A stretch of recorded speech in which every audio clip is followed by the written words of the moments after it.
I've been told that reading many of these sentiments is the most difficult part of the book that I've written, The Principled Politician, especially for people of Japanese descent. Some people have said to me, I get it already. You've included too many examples. Americans were scared of anyone of Japanese descent, and they were angry at Governor Carr for his stand on behalf of them. They have said to me, you've overproved your point.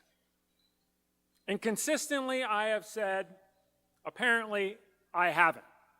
You see, Ralph Carr could not turn away. He didn't have the modern convenience of the mute button that we love so much. The remote control wasn't available to Ralph Carr in 1942. He couldn't go somewhere to get away from the tension. Every newspaper had blaring headlines of how American forces were losing in the Pacific. Every radio station was broadcasting the names of the local boys who had been killed or taken prisoner by the Japanese. Quite simply, every Coloradan and every American was fixated on the war.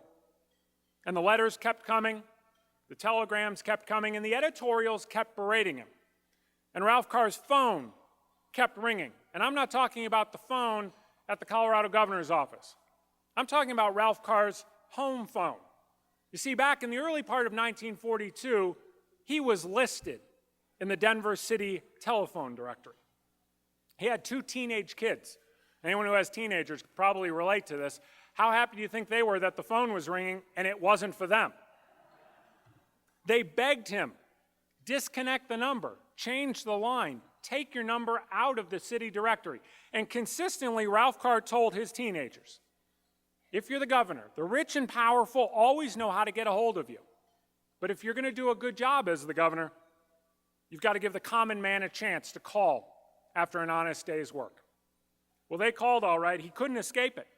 Coloradans sincerely believed that the next attack would be closer to home and that that attack would be aided by people of Japanese descent. It's because the government and the media had convinced them that the attack that killed thousands at Pearl Harbor was aided by Japanese spies living in the United States. Now, the evidence would be secondary and later found to be sketchy at best, but a court had delivered its public opinion pretty much immediately. The governor's files at those state archives are teeming with examples of that fear and that anger.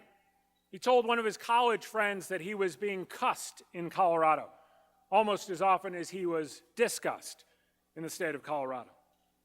People of Japanese descent were called yellow devils on the front pages of newspapers like the Denver Post.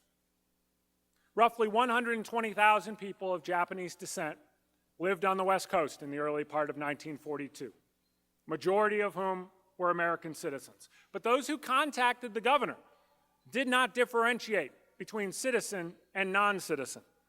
We don't want Denver overrun by the yellow race, read one letter to the governor. A homemaker from Boulder pleaded with the governor. May God of heaven speak to your soul, she wrote. No one wants Japanese here to see our bodies ravished and raped by the very devil himself. One farmer went so far as to suggest that anyone of Japanese descent simply be killed. Now, as if the anecdotes weren't enough, Governor Carr actually had poll results sitting on his desk from a survey that had been conducted at the University of Denver. And across the board, men and women, young and old, rich and poor, educated and uneducated, answered by a more than 2-to-1 margin that they looked more unfavorably toward those of Japanese descent than they did toward the Germans and the Italians, America's other enemies in the war. Again, they did not differentiate between American citizens of Japanese descent and those who weren't citizens. And neither, frankly, did Governor Carr's political peers. Kansas Governor Payne Ratner said, quote, Japs are not wanted and not welcome in Kansas, and said he'd call out his National Guard to ensure they didn't cross his border. Wyoming Governor Nell Smith worried that Japanese would overrun his state if they were given an opportunity. Wyoming residents, he said, quote, have a dislike of any Orientals. Further, he said if anyone of Japanese descent were sent to his state, This is the governor of Wyoming, mind you. He said if anyone of Japanese descent were sent to the state of Wyoming, they would be, quote, hanging from every pine tree.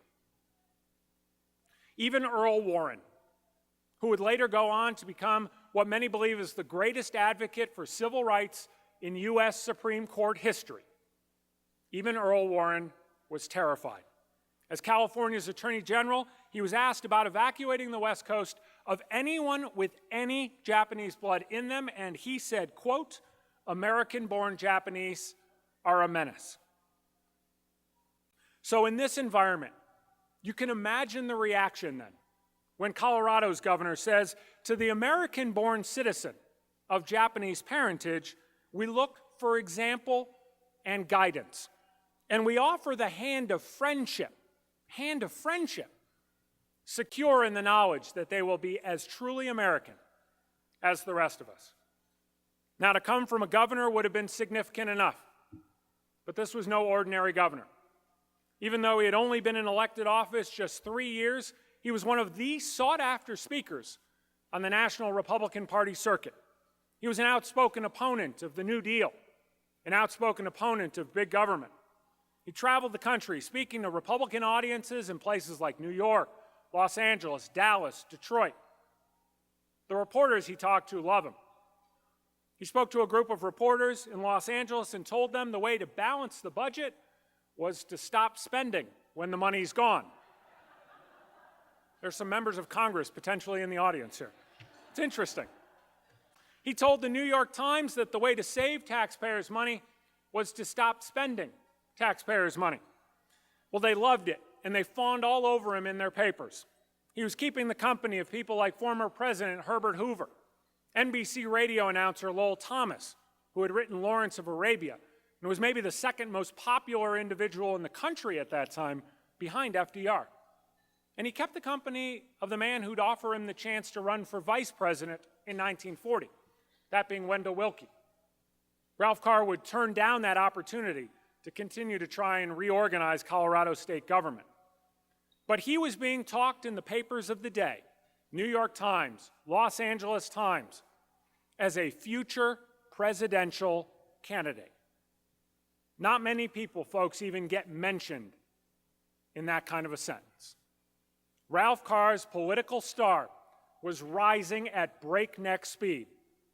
And then came Pearl Harbor and Ralph Carr's stand on behalf of Japanese Americans.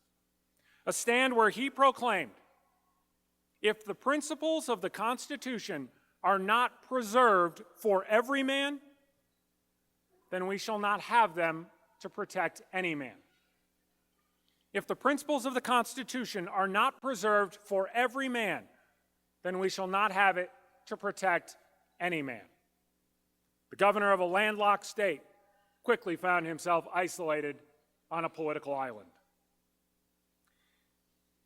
Now, on the face of this stand, you wonder why. Ralph Carr had no Japanese American friends, no Japanese American colleagues, and little interaction with members of that community. But Ralph Carr did have a history with another President Roosevelt, and it's germane to this conversation. He believed, as Teddy Roosevelt believed, that there was no room in this country for what Teddy Roosevelt called a hyphenated American. That a country of Mexican Americans, Irish Americans, Japanese Americans, what have you, needed to identify with their similarities of being American, rather than focusing on their ethnic differences. Governor Carr fondly referred to the melting pot of the United States and said on statewide radio, shortly after Pearl Harbor, the day after Pearl Harbor, in fact, said, I will not judge the loyalty of any man based on where his grandparents were born. He would tell audiences, the Constitution of the United States starts out, we the people of the United States of America. It does not say, we the people who are descendants of the English, or of the Scandinavians, or of the French. It says, we the people of the United States.